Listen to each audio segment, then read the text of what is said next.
Hey, what's up guys? It's Marf and welcome back to another Asphalt 8 update video. Today we'll be talking about the 8th anniversary update. Now, I'm sure by this point you have seen a ton of videos or have probably played this update quite a bit at this point because I know I'm pretty late to this. So I don't want to make this video too long or anything like that, and really it's just going to be my basic thoughts and everything around the update. Now, I do want to say, the 8th anniversary I assumed was going to be a huge event for this game because Asphalt 8 is 8 years old. Like, doesn't that seem like it would make for a pretty monumentous occasion? Well, I guess according to GameLoft, not really, because the only really big things we got, which I'm sure you know already, but we got new avatars for some reason, which we'll talk about later. We got a whole new UI update, which again, I don't understand why they did that. And then we just got a bunch of events and different changes.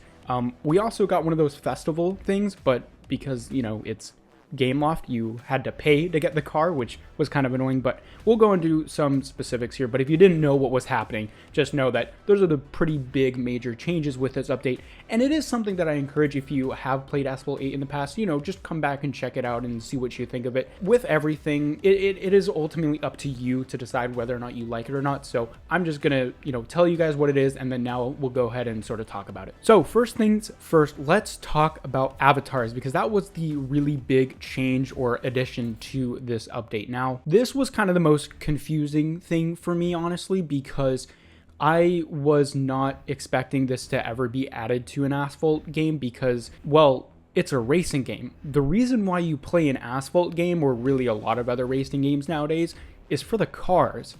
You could also say it's for the environments, for the gameplay itself, for the experience, but I don't really remember anyone talking about how they really loved Need for Speed or Forza because of the new avatars that they've added into the game.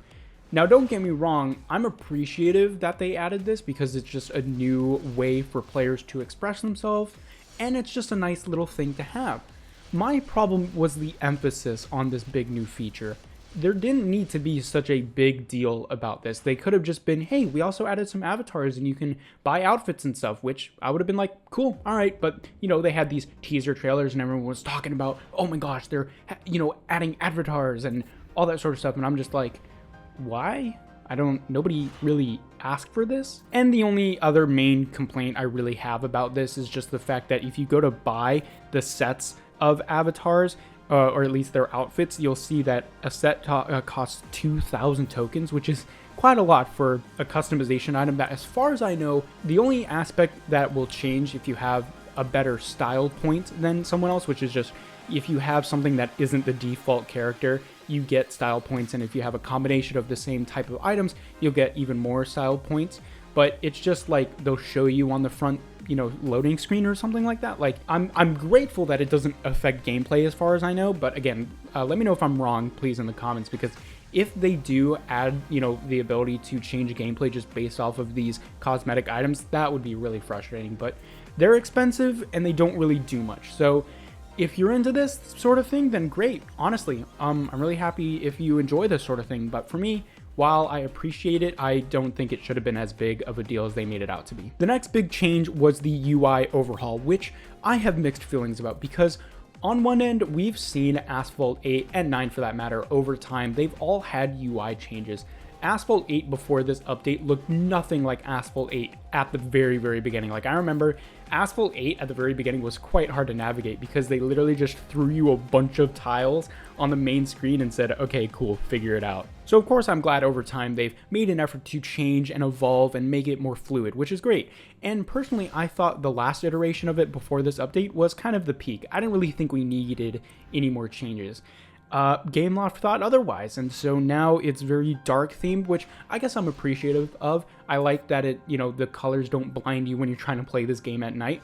But on the other hand, the sort of user experience that comes with it, I don't agree with. Specifically, I don't like the big play button. I'd rather just have the list of things that I can play right there so I don't have to go through that extra step. I also don't like the new emphasis on vertical navigation. Most people play this game with their phone in landscape mode or with a 16:9 aspect ratio. So for me, it doesn't make sense to navigate the screen going top to bottom. That just doesn't feel right to me. it feels like they're hiding a lot more stuff. Like when you go click play, you don't see as many things as you would have before the update, where you could see all the different game modes just on the screen right in front of you, whereas now you have to scroll up and down to see all of them. And they even separated the World Series into 2 different bars, so you can't even just click multiplayer and then select your multiplayer mode. You have to scroll, and then you also have to figure out which one is the one you want to play, because just by judging based off of how they look very quickly, they look the same, which is kind of frustrating. So overall, while again, I really like that they're trying to change things up, I don't really think that the user experience is very good at all. And I have done a bit of user experience studying before, so hopefully it doesn't sound like I'm just talking out of my butt like I don't know anything.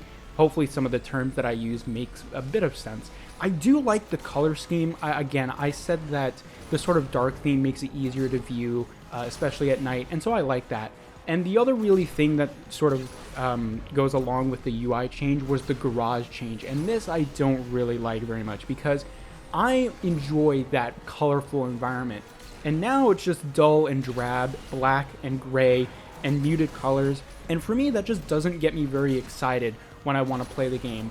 Now, again, I like the effort and I like that they're changing things, but I just think that the decision overall is wrong. There could have been a lot more colors and more verticality and a bigger environment, because right now it just looks like you're standing in an empty room. Whereas in the previous iteration, it looked like you could see outside the windows and you could see environments. And so that sort of placed the garage in the world of the game, whereas this sort of feels like it exists outside the actual world of the game. So as I said, similarly with the avatars, I'm appreciative of the effort and the actual, dedication to change, but I don't really agree with how it was done.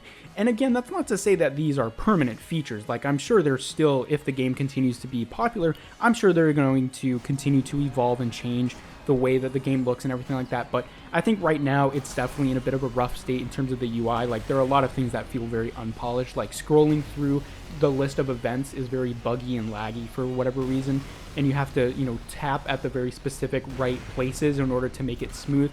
So yeah, things like that I'm sure it can be ironed out, but I feel like overall the look and feel of the UI just didn't really quite nail it. Next up, there was a bunch of card changes. I'm not going to talk about it. If your favorite card got buffed, cool. If your favorite card got nerfed, oh well. I'm happy, I guess, that the Zonda got buffed, I guess, because I like Pagani's. But other than that, they did remove a lot of features that I'm quite sad about. They removed Car Mastery, Collections, the Tag Racing mode. Well, not the actual mode, but the section in the careers.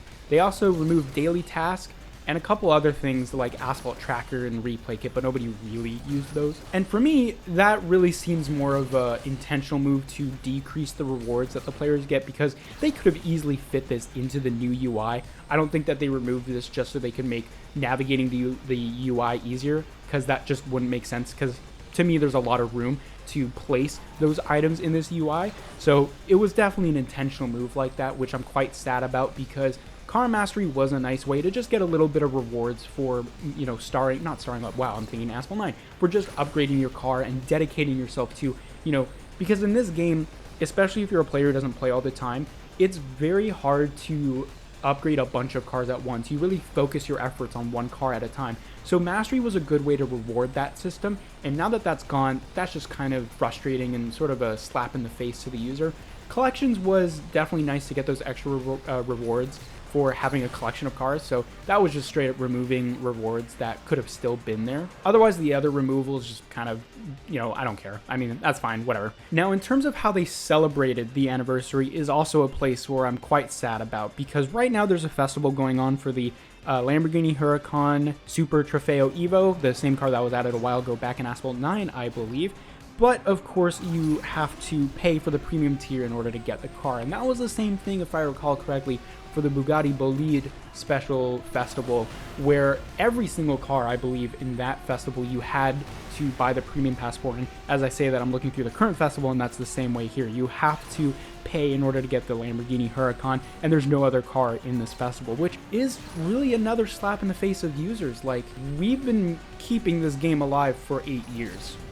Why does it just not reward us for that? Now, I do have to say they are giving out a free car, which is, I believe, the Mercedes-Benz EQS, but as far as we can tell, I believe that is another D-class car, which is kind of frustrating, because I felt like, you know, we could have gotten something else. And that's just a daily login bonus. There's no real celebratory aspect to it. That's just, all right, cool, you logged in 8 days in a row. Here's a D-class car for you. Congratulations. It doesn't really feel like there's a lot of oomph behind it, if you get what I mean. And the other celebration for this has been the daily events. They've been going crazy with the daily events, and I think right now they are calling them Anniversary Mayhem, and I have a very big problem with this. So by default, most players are going to play these events, and they're going to get a lot of boosts and a lot of fusion coins and cards and all of that.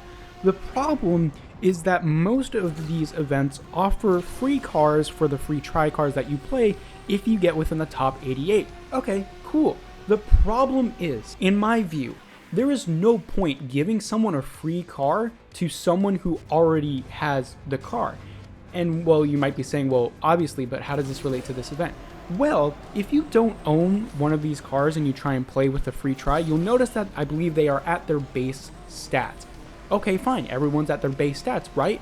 No, not correct. If you own one of these cars, I believe you can play with whatever rank you have it with. So here I have some screenshots of a Lotus event where you can see that the top 88 players are just full of people who already have the car at max. So this event and the cars that they're giving away is just now pretty much gone to waste. There is absolutely no point. Now, I don't know if they're doing a thing where maybe if they already have the car, then, you know, the top 88 players are just going to go to the next players who don't have the car, if you know what I mean. But I don't know.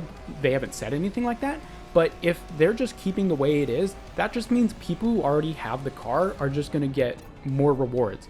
So the people who don't have the car and really want to compete to try and get it are just not going to get it because they physically can't upgrade the car to make it go faster and get a better time in the event, which is really frustrating and just such a big oversight. It just feels like there was no care put into these events because, again, why would you give someone a car if they already have it? So in conclusion, I am quite disappointed with this update. I thought there was going to be a really big thing because for the 7th anniversary, we got Terra 9 and a couple of awesome soundtracks to go along with it. I do have to say, for this update, we also got some new songs, which are pretty nice, but they weren't really, you know, specific to anything. Like the Terra 9 tracks were specific to Asphalt, which felt really, really cool and special. But for this update, they're just general licensed songs, which again is kind of disappointing. But I really thought that there would be more care and more specialness added to this event, besides just kind of adding stuff and changing things around, because it really just feels like they overly hyped a normal update and then just added avatars and changed the UI and said, boom, giant anniversary update, which it doesn't really feel like it, because any of these parts of this update could be just a normal update that was just whatever on its own. But of course, I would like to be that person to at least give this game some sort of celebration. And so I just want to take the time before this video ends to say how grateful I am that this game is going strong at 8 years old. I mean, it's crazy to think I stood up till midnight, or I stayed up till midnight on August 22nd, 2013, so I could pay $1 to download Asphalt 8 version 1.00. And I had a lot of fun. It was probably one of the greatest game releases I've ever played. It was so much of an upgrade compared to Asphalt 7, and I was so excited. The trailers were great, the marketing was great, the actual release was just fantastic. And, well, you know what? I'm just so happy that you guys are here as well who have played Asphalt 8. I love this game so much. I still love this game, but, you know, it's an update that I am just generally disappointed with. But you know what? Happy birthday, Asphalt 8. 8 years strong. Here's to 8 years more. And I hope you guys enjoyed, and I'll see you guys later.